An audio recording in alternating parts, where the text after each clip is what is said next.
Baik, nah sekarang kita akan lanjutkan pada materi dimensi ya. Nah, dimensi ini apa ya istilahnya, kalau dibilang sebagai simbol besaran fisika itu juga bukan ya.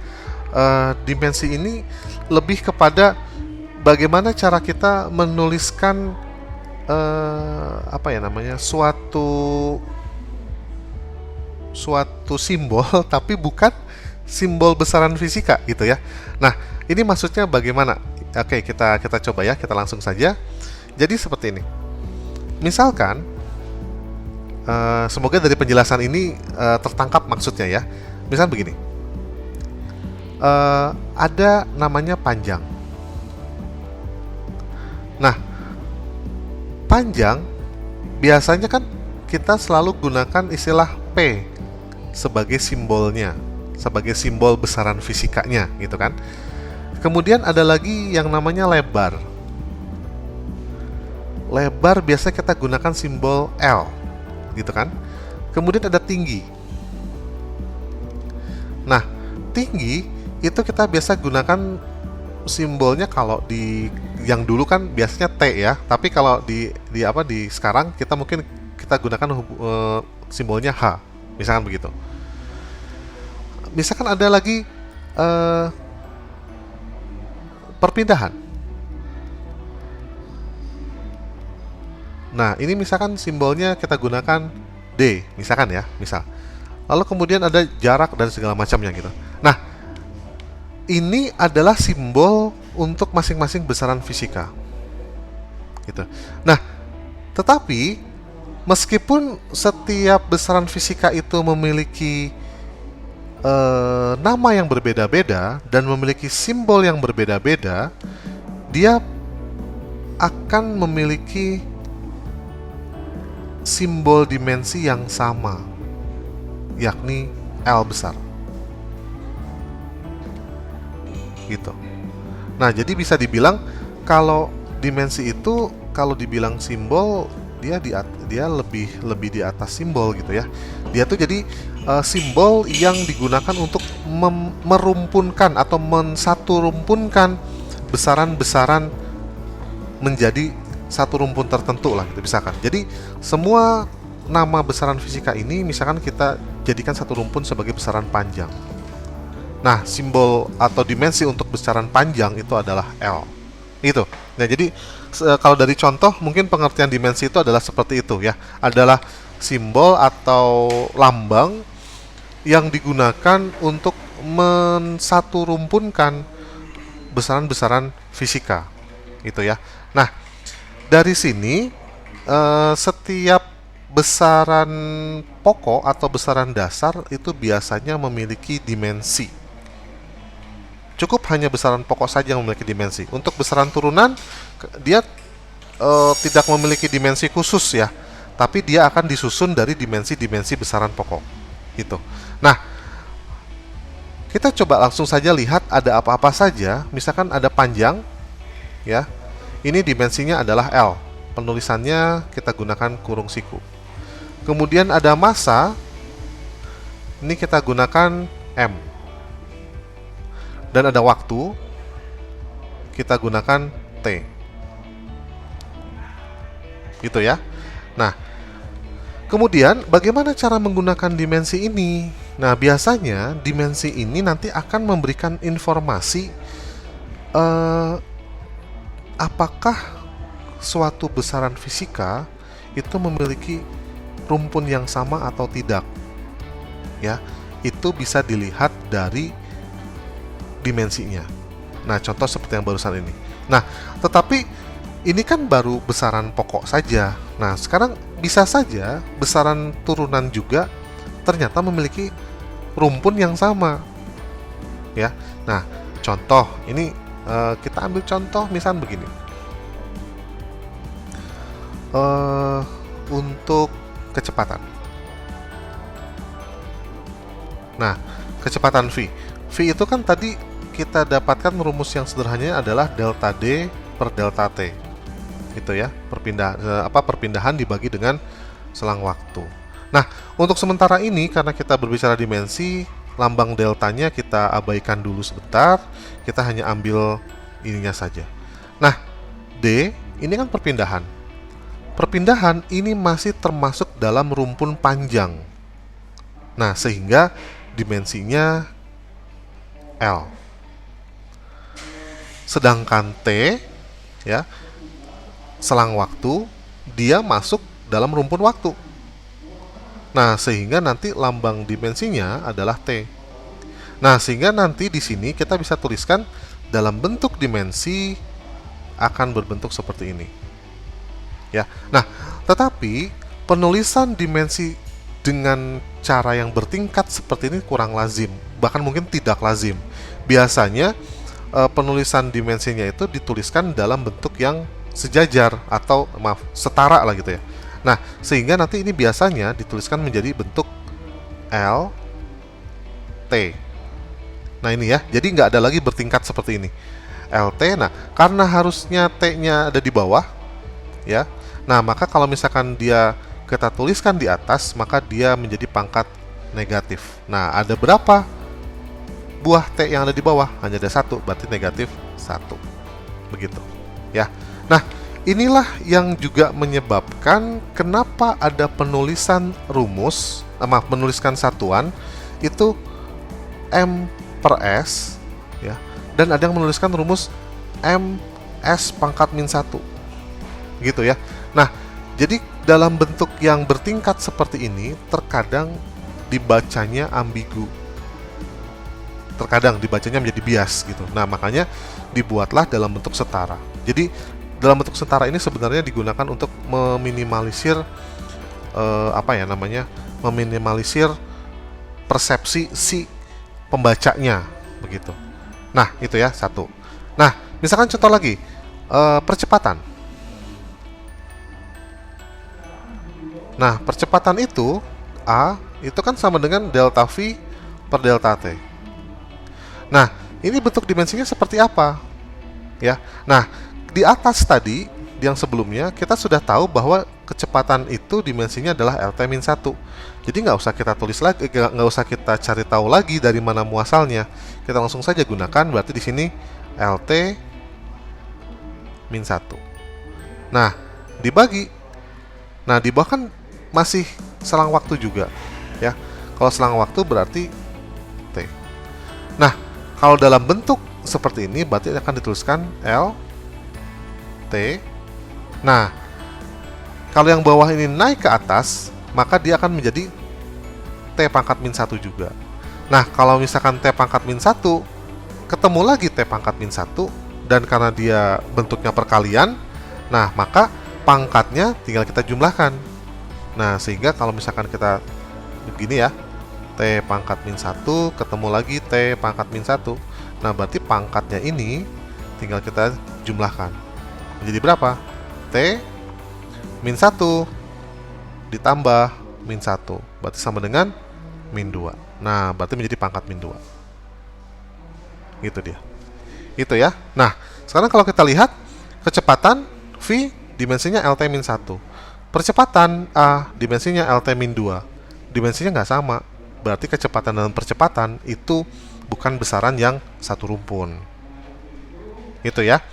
Nah, sekarang besaran turunan apa lagi yang bisa kita cek? Contohnya adalah momentum. Apa ini momentum? Nggak apa-apa lah, kita cukup tahu dulu aja gitu ya.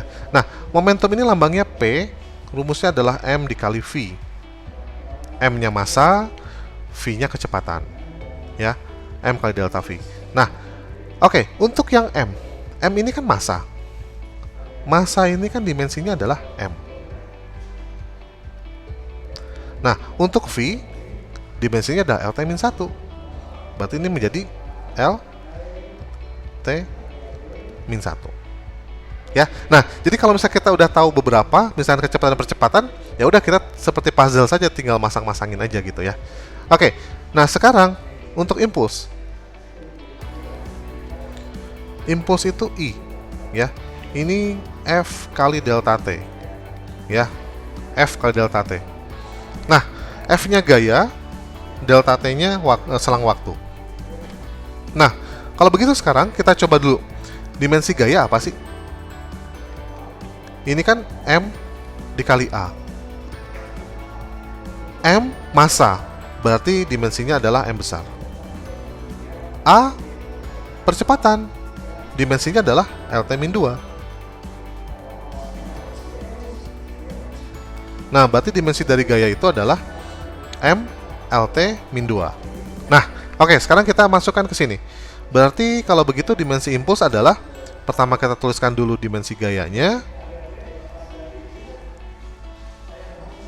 Nah, kemudian T-nya, nah ini kan masih waktu ya, berarti kita tulis lagi T di sini.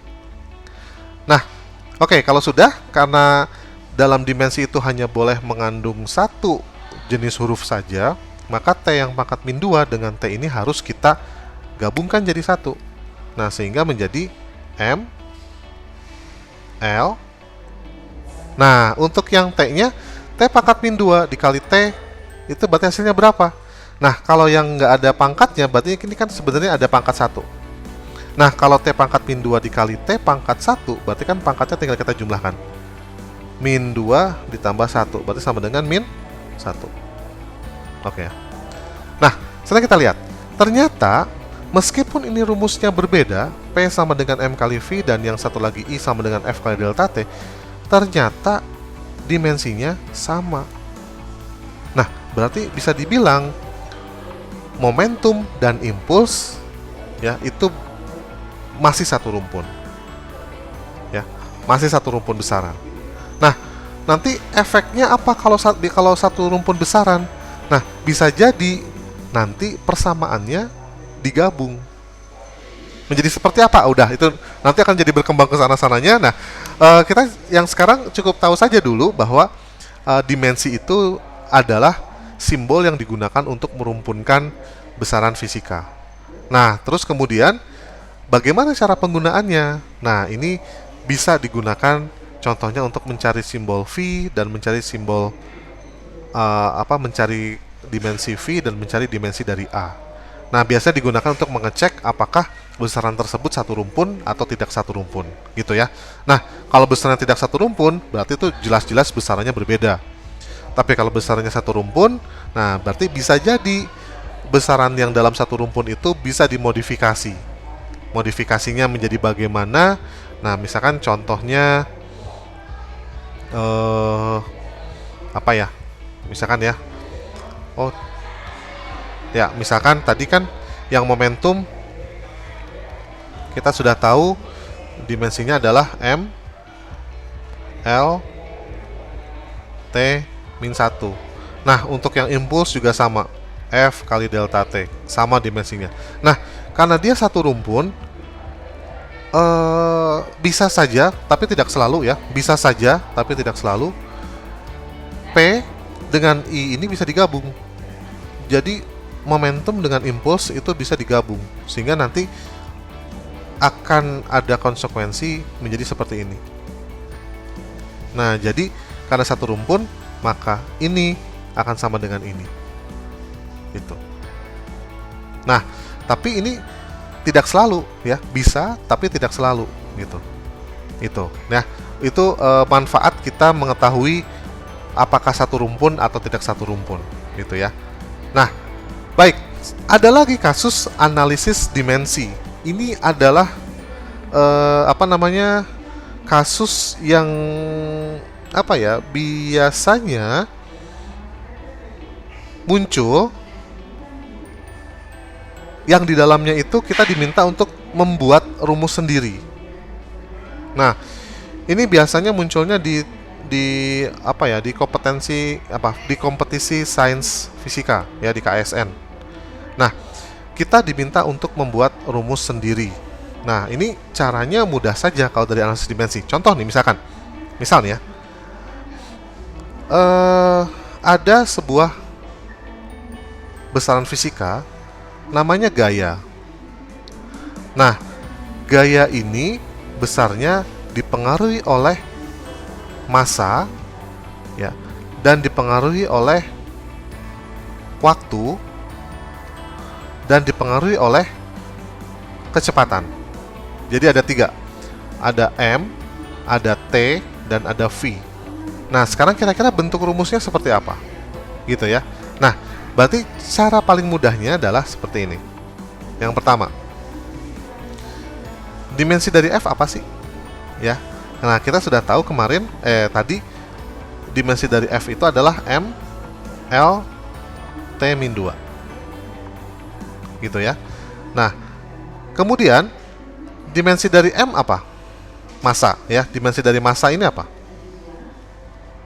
M. Dimensi dari T ini apa? Ini waktu ya. Adalah T. Dimensi dari V ini apa? Ini kecepatan ya. Ini adalah LT min 1. Begitu ya. Ada M, T, ada LT min 1. Nah, terus kemudian kalau sudah, nah ini kita gunakan alfa atau gini saja, A, B, C, D. Gitu ya. Nah, terus kemudian karena di sini ada 3 huruf yang bermain, ada 3 dimensi yang bermain, nanti kita akan memiliki 3 persamaan. Gitu ya. Oke, yang pertama untuk yang M dulu. Nah, untuk yang M, di sini ada berapa M? Ada 1 ya. Ada 1. Nah, karena M-nya di sini adalah pangkat A, maka kita tuliskan A sama dengan.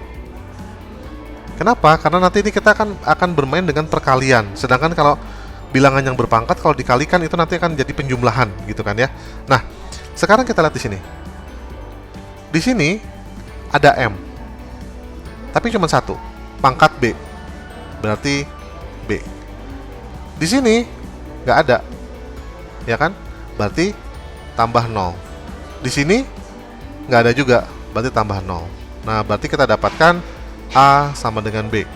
1 itu ya. Nah, sekarang untuk yang L.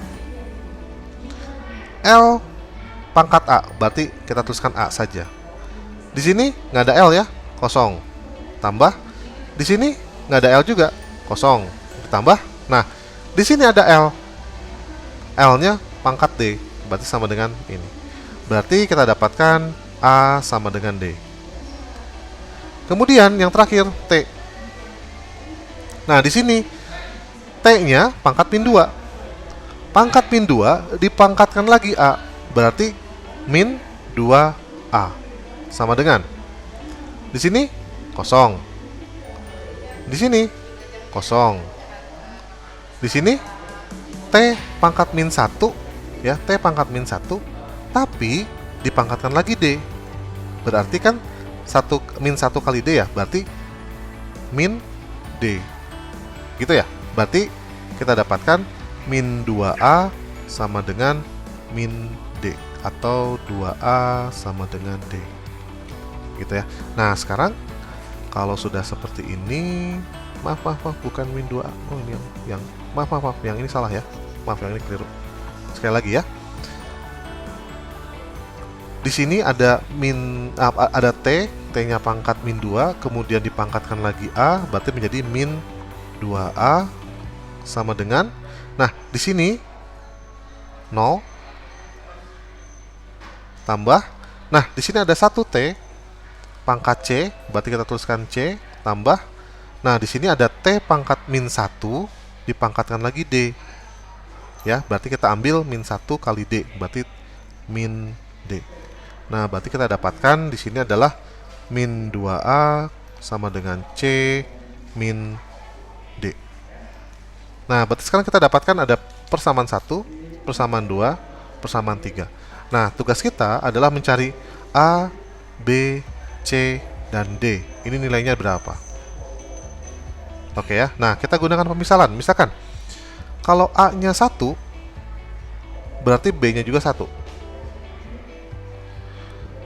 Kalau A-nya 1, berarti D-nya juga 1. Gitu kan? Nah, berarti tinggal sisa sekarang C-nya berapa? Nah, kita masukkan saja di sini. Min 2 dikali. Tadi kalau A-nya kita misalkan 1 ya. Kali 1 sama dengan C min. D-nya adalah 1.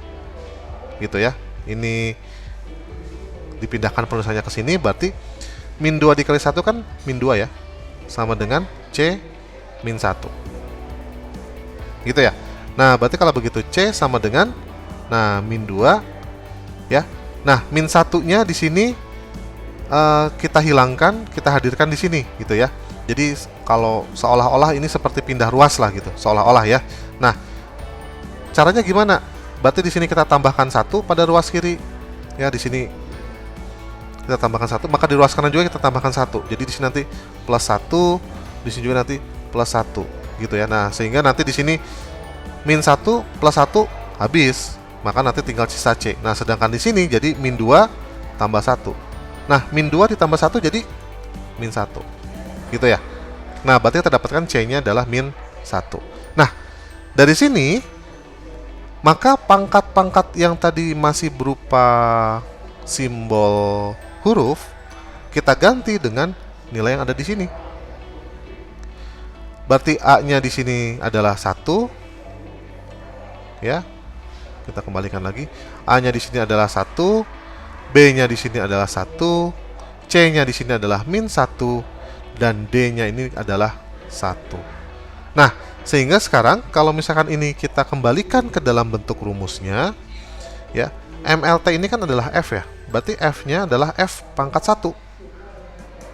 Sama dengan M pangkat 1 dikali T pangkat min 1 dikali V pangkat 1.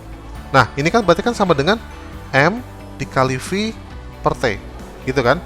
Nah, sementara V dibagi T, ini kan adalah A, percepatan. Berarti sama dengan M dikali A. Nah, benar ya? Rumus F itu adalah M kali A, gitu. Nah, jadi ini adalah salah satu contoh untuk bagaimana cara kita melakukan analisis dimensi.